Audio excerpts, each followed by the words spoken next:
That's weird. Oh, see you. Is that a hair gel? Yeah. Great, it just ran out. Everyone knows. No, Sorry, no, okay. no. They're talking about me. They saw him. Let's talk about you. She knows. I know, it's crazy. Kid.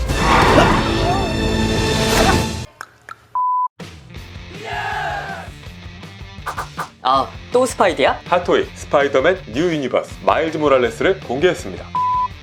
여기 3종 세트 추가요. 용자왕 가오가이가 3개의 신제품 소식입니다.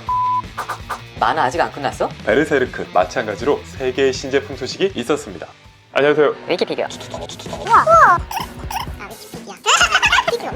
위키피디오. 위키피규어의 스카이러너입니다.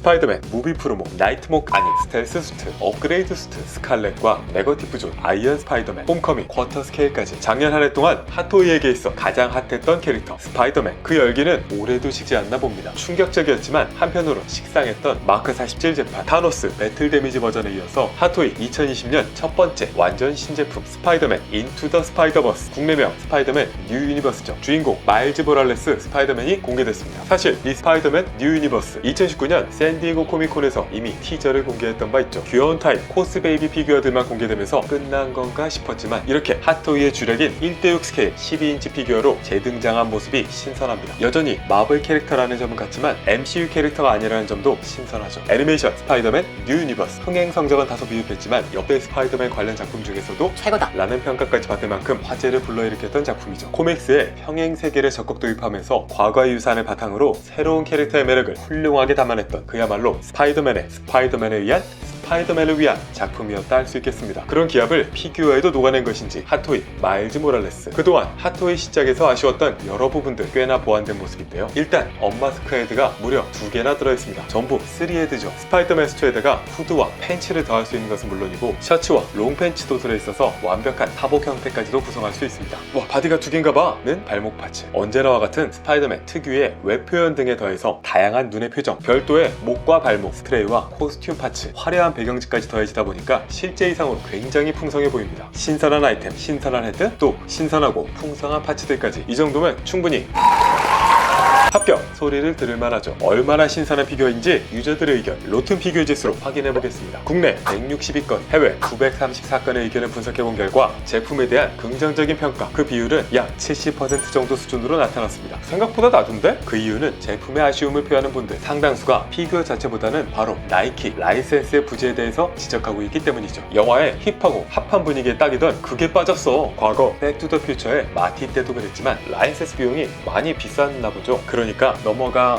뭘 넘어가? 더 이래라 핫토이. 어서 일어나. 많은 분들 비라이센스 제품이었던 기존의 공개작 영리치 토이즈의 마일즈 모랄레스와 이번에 핫토이 제품을 비교하기도 하는데요. 둘의 차이점을 보면 먼저 의상, 영리치 토이즈가 전체적으로 핫토이 스파이더맨 3 보슬보슬한 천의 느낌으로 헤드와 수트를 구성하고 있다면 핫토이의 경우는 헤드는 딱딱한 플라스틱, 바디는 천도 아니고 가죽도 아니고 이케아 가방 같은 재질 느낌이 듭니다. 스파이더맨 헤드의 이 비대칭적인 느낌은 핫토이 쪽이 좀 더 잘 살려주고 있죠. 또 영리치 토이즈는 2개의 서로 다른 구성으로 수트 버전, 캐주얼 버전을 각각 내놓았는데요. 핫토이는 한 제품으로 모두 커버하고 있습니다. 대신 이 앙증맞은 저렴한 수트 버전은 구현이 불가능하죠. 기타로 신발에 나이키 로고, 또 추가 파츠의 쪽은 아무래도 2개로 나눠서 출시하고 있는 영리치 토이 쪽이 좀 더 신선한 구성이 많은 편이죠. 가장 중요한 맨 얼굴 헤드, 뭔가 루저의 냄새가 짙게 풍기는 영리치 토이즈. 핫토이 마일즈 모랄레스는 극후반 히어로로서의 자아를 확신한 자신감이 느껴지는 강렬한 인상입니다. 전체적으로 보면 다양성에서는 영리치, 원작 제형과 완성도는 역시 12인치의 명가인 핫토이의 손을 들어줄 수 있겠습니다. 다만 그런데 말입니다. 12인치 피규어에 익숙한 많은 유저들은 뭐 큰 불만 없이 그러려니 하고 있긴 한데요. 아무래도 원작의 애니메이션인 제품, 바디와 그 위에 옷을 입히는 12인치 피규어를 제작하면서 이질감이 되는 것은 어쩔 수 없어 보입니다. 이를테면 핫토이 이전의 애니메이션을 다뤘던 제품들도 있었죠. 시티헌터, 20세기 소년의 친구, 혹은 메디콤의 드래곤볼, 손오공 등과 같이 얼굴은 애니메이션인데 몸이랑 옷은 실사다 라는 이질감이 드는 거죠. 기본적으로 영화의 만화의 실제 의상 느낌을 조형이 따라가지 못하는 것처럼, 반대로 애니메이션 특유의 느낌은 실제 재질의 의상이 따라가지 못하는 부분이 분명히 존재하고 있습니다. 물론 나름 노력을 기울여서 전용의 슬림한 바디를 채용하고 전체적인 이질감을 최소화하고 있긴 한데요, 여전히 12인치 바디의 한계가 보이는 이런 가동 사진들의 부분들을 보면은 더더욱 아쉬움이 느껴집니다. 원작 특유의 체형을 고스란히 반영한 전용 바디로 개발해줬다면 정말이지 물개 박수를 날렸을 텐데 말이죠. 아이언 스파이더맨 하체는 그렇게 잘했잖아. 오래전 핫토이 철인 형제 느낌이 들기도 하네요. 아시는 분이 있겠지? 그래서 개인적으로는 이 아이언 스튜디오의 스파이더맨 뉴 유니버스 라인업이 더 마음에 들기도 합니다. 어쨌든 몇몇 일부 아쉬움이 있긴 하지만 간만에 훅 들어오는 신선한 아이템 선정, 만족스러운 구성. 자, 이제 영리치 토이즈가 그랬듯이 히로인인 그웬이 아마도 이어서 나올 것이고, 오리지널 주인공 피터 B 파커도 기대해볼 만하고, 또 누아르와 햄은 아무래도 합본으로 나올 수도 있겠죠. 해리 파커는 또 어떻게 낼까요? 아니, 그 전에 킹핀 과연 현재 바디로 어떻게 재현할 수 있을지. 패스할 거야. 국내 가격 마지노선이 299만 9천원. 99라는 숫자가 왠지 기억에 남는 핫토이 마일즈 모랄레스였습니다. 그나저나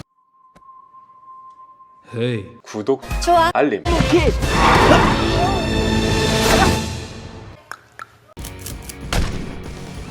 로봇물 중에서도 성인층에 유독 인기가 높은 애니메이션 용자왕 가오가이가 시리즈, 의문에 의문을 불러오는 전개와 과감하고 박력 있는 연출로 오랜 인기를 보여주고 있기도 합니다. 그래서인지 90년대 용자물 중에서도 유독 성인층을 타겟으로 한 상품이 많은 편이죠. 그 성인이 아니야. 다만 그동안의 상품들을 보면은 변형 합체에 치중한 나머지 프로포션이 아쉽다거나, 프로포션은 멋진데 원작과 너무 동떨어졌다거나, 적절한 밸런스지만 크기가 작다거나 등등 하나씩은 아쉬움이 있었는데요. 먼저 반다이를 압도하는 로봇 피규어의 명가로 떠오르고 있는 센티넬 가오가이가의 최종 버전인 제네식 가오가이가 완성품으로, 변형 합체는 포기한 대신에 프로포션의 완성도를 앞세우면서 화제를 모으고 있습니다. 크기 역시 로봇 피규어 중에서는 꽤 준수한 사이즈라고 할 수 있죠. 전체적으로 과거 맥스 합금 제네식 가오가이가와 비슷한 느낌인데요, 시간이 흐른 만큼 더 정교해진 디자인과 센티넬만의 박력 넘치는 가동, 기대해볼만 하겠습니다. 다음은 과거 EX 합금 등으로 반다이 초합금을 뛰어넘는 프리미엄 로봇 제품을 출시했던 아트스톤 포즈 플러스라는 브랜드로 가오가이가를 공개했는데요, 과거의 EX 합금들이 원작을 꽤나 비틀었던 것에 비해서 이번에는 원작의 기본적인 틀을 유지하면서도 디테일과 재해석을 더한 모습입니다. 보통 합체와 변형 제품 로봇이 합체 형태를 보면은 꽤나 형태가 일그러지곤 하는데요, 그에 비해서 멋진 프로포션을 보여주고 있어서 정말 합체가 가능한 걸까 의문을 주고 있기도 합니다. 현재까지 공개된 정보를 보면은 바로 이러한 새로운 재해석이 합체와 프로포션 두 마리의 토끼를 모두 잡을 수 있게 도와준 것으로 보입니다. 그리고 이 센티넬과 아트스톱 둘에 더해서 로봇 합금 피규어의 원조인 반다이 기존 초합금혼 가오가이가의 재판을 결정했습니다. 출시 후에 꽤 오랫동안 큰 인기를 끌지 못하다가 최근 들어서 빛을 좀 발하게 됐나 싶은 순간에 귀신 같은 재판이 결정됐네요. 뭐 그렇지 않아도 리뉴얼이라고 하면서 기존 초혼들의 마이너 업데이트 제품을 계속해서 출시하던 반다이다 보니까요, 뭐 그러려니 하는 분위기입니다. 그나저나 이번에는 마스크 먹선을 좀 끼얹어주면 좋겠는데 말이죠.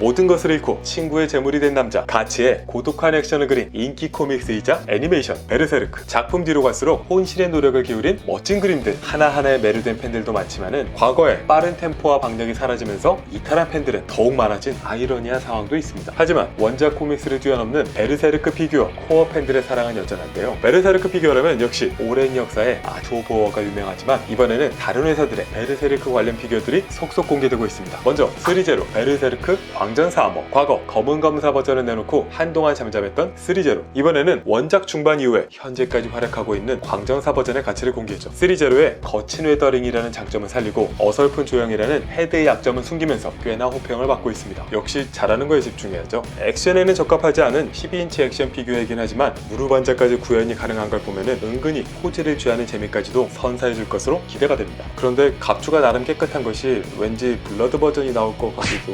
1:6 스케일 가츠와 조드, 특히 조드의 엄청난 크기와 디테일로 화제를 불러일으켰던 제조사 오니기리 크리에이션. 스케일은 다르지만 아트 오브 같은 컷의 제품과 디테일이 비교되면서 더욱 큰 화제가 되기도 했죠. 이번에는 주인공 가츠의 복수의 대상인 그리피스 페무토 스태츄를 공개했습니다. 힘과 권력 모든 것을 잊고 절망한 나머지 동료를 제물로 바치게 된 그리피스, 그리고 새롭게 어둠의 매로 태어나는 모습을 그리고 있죠. 다소 정적인 느낌이 많았던 기존의 페무토 피규어들에 비하면은 뭔가 히어로스러운 역동적인 느낌이 듭니다. 어쨌든 하지만 중요한 것은 실제품이 어느 정도 나오냐 하는 거겠죠. 마지막 프라이머 스튜디오. 베르세르크 주인공인 가츠, 그의 조력자인 해골 기사의 프리오더가 시작됐습니다. 1대4 쿼터 스케일에다가 말까지 타고 있는 조형이다 보니까 그 사이즈는 엄청난 수준이죠. 1대2 하프 스케일에 버금갈 정도로 굉장한 볼륨감을 보여주고 있는데요. 다만 전체적인 포즈, 이미 시중에 있던 제품들이랑 너무 비슷하고 식상해 라는 의견도 있는데요. 사실 첫 작품이었던 검은 검사 가츠부터 아트 오버워사의 검은 검사, 탄생제, 그리고 마군을 테마로 했다는 인상이 강했죠. 하지만 모든 것을 무시하는 박력 있는 크기, 프라이머만의 깔끔한 양산 마감이 과연 베르세르크의 오랜 팬들에게는, 혹은 새롭게 베르세르크 피규어를 찾는 분들에게 어떻게 어필할 수 있을지 귀추가 주목되고 있습니다.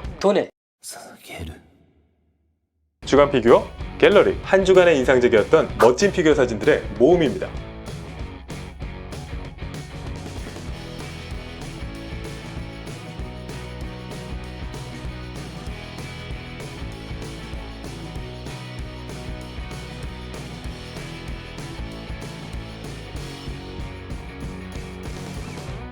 여러 피규어 사진 중에서도 이번 주에 가장 인상 깊었던 피규어 사진, 베스트 오브 더 베스트, 바로 루리의 떠돌이님의 가오가이가 파이널 퓨전 스톱모션 사진, 아니 영상입니다.